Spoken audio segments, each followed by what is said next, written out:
Hello everyone, this is Sarika Singh. Welcome to Adhyayan Adda. हम यहाँ पर जुड़ रहे हैं अपने पॉलिटी के लेक्चर के लिए, जो आपके आने वाले सभी एग्जाम्स के लिए इंपॉर्टेंट होने वाला है। चाहे वो जीआईसी का हो, चाहे आपका DSSB का हो, चाहे आपका सीटेट का हो, चाहे यूपीटेट का हो, चाहे आपका यूपीएसआई, जितने भी एग्जाम्स आ रहे हैं, क्योंकि एग्जाम्स तो बहुत सारे आ रहे हैं और आई एम श्योर कि आप लोगों ने अपनी तैयारी भी स्टार्ट कर दी होगी।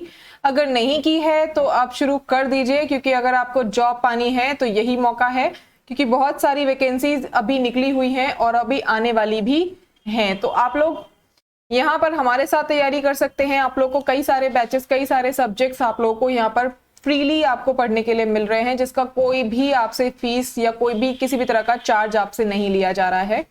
तो आप लोग इसका भरपूर फायदा उठा सकते हैं और हमारे साथ जुड़ सकते हैं। तो चलिए शुरू करते हैं। यहाँ पर हमारा पहला क्वेश्चन है आज की सीरीज का। निम्नलिखित में से कौन सा कथन मौलिक अधिकारों और निदेशक सिद्धांतों के बीच अंतर का संकेत नहीं है? तो इसमें कौन सा है जो संकेत नहीं है? वो है आपका मौलिक अधिकारों को मूल संविधान में शामिल किया गया था, लेकिन निदेशक सिद्धांतों को पहले संशोधन द्वारा जोड़ा गया था। एक तो आपका ये है, और नेक्स्ट यहाँ पर मौलिक अधिकारों में संशोधन किया जा सकता है, लेकिन निर्देशक सिद्धांतों में संशोधन नहीं किया जा सकता है। तो थर्ड और फोर्थ है, तो आपका ऑप्शन नंबर सी इसमें थर्ड और फोर्थ आपका दिया गया है। ठीक है, नेक्स्ट इज निदेशक सिद्धांतों का प्रवर्तन सबसे अधिक निर्भर करता है, किस पर करता है? निदेशक सिद्धांतों का मतलब जो डायरेक्टिव प्रिंसिपल्स होते हैं उनका सबसे ज्यादा वो किस पर डिपेंड होते हैं?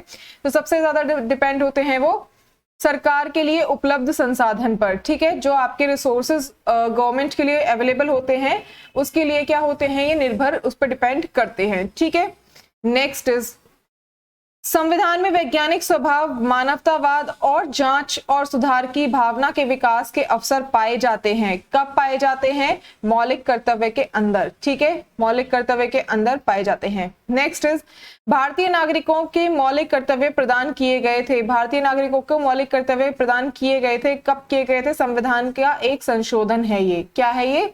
Amendment of constitution. ठीक है, नेक्स्ट इज मौलिक कर्तव्यों के बारे में निम्नलिखित में से कौन सा सही है? तो कौन कौन से यहाँ पर हैं जो सही हैं वो आपको बताने हैं कि ये क्या नहीं है। एक तो इन्फोर्सेबल नहीं है, बिल्कुल नहीं है। ठीक है, बिल्कुल सही बात है।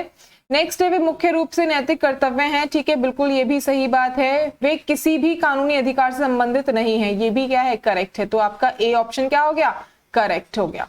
नेक्स्ट है संविधान में उल्लिखित मौलिक कर्तव्यों की कुल संख्या कितनी है? फंडामेंटल ड्यूटीज की कुल संख्या कितनी है?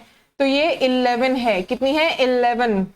ठीक है, नेक्स्ट इज संविधान के भाग 4A में अधिनियमित मौलिक कर्तव्य हैं। तो इसमें अधिनियमित भाग 4A में कौन से कर्तव्य हैं वो आपको बताना है। यहाँ पर नागरिकों और शिक्षा मूल्य के बीच मनोवैज्ञानिक चेतना पैदा करने के अलावा कुछ और कुछ नहीं। ये है आपका क्या? भाग 4A के अंदर है। ठीक है, नेक्स्ट इज संविधान में मौलिक कर्तव्यों को 22वें संशोधन अधिनियम 1967 द्वारा निम्नलिखित की सिफारिशों के अनुसार जोड़ा गया था। तो किसकी सिफारिश के मतलब दौरान जोड़ा गया था? तो ये है आपका किसकी सिफारिश? स्वर्ण सिंह समिति के दौरान। ठीक है, स्वर्ण सिंह समिति के सिफारिश के अनुसार जोड़ा गया था। नेक्स्ट है आपका राष्ट्रीय ध्वज और राष्ट्रगान का सम्मान है। क्या है राष्ट्रीय ध्वज और राष्ट्रगान का सम्मान? क्या है? प्रत्येक नागरिक का मौलिक कर्तव्य है। क्या है?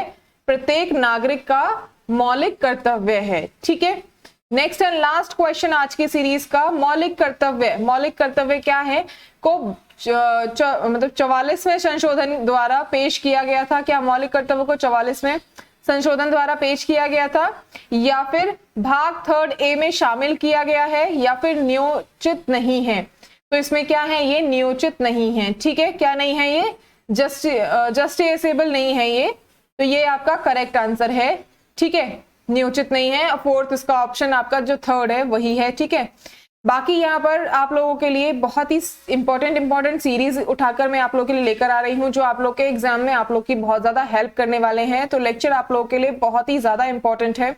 अभी शायद आप लोग को ये चीज रियलाइज ना हो, लेकिन जब आप ये एग्जाम देने जाएंगे तो आप लोग को यहाँ से जो क्वेश्चंस हैं वो आपको एग्जाम में देखने के लिए मिलेंगे। तब आपको ये चीज समझ में आएगी कि हाँ, यहाँ पर हम जो बोलते थे वो सच बोलते थे। तो आप लोगों को रियलाइज होगा। तो मैं आप लोगों को उस टाइम से रियलाइज होने से बेटर है कि आप लोग अभी से इस चीज को पढ़ के चलिए और ट्रस्ट बनाए रखिए अपना कि हाँ यहाँ पर जो चीजें आप लोग को मिल रही हैं वो बिल्कुल अपने क्या है, एक सटीक चीजें मिल रही हैं, एकदम प्रोफिशिएंट मिल रही हैं आप लोगों को, इसमें कोई भी ऊपर नीचे का हिसाब ही नहीं है। ठीक है, तो चलिए, thank you so much everyone, have a good day.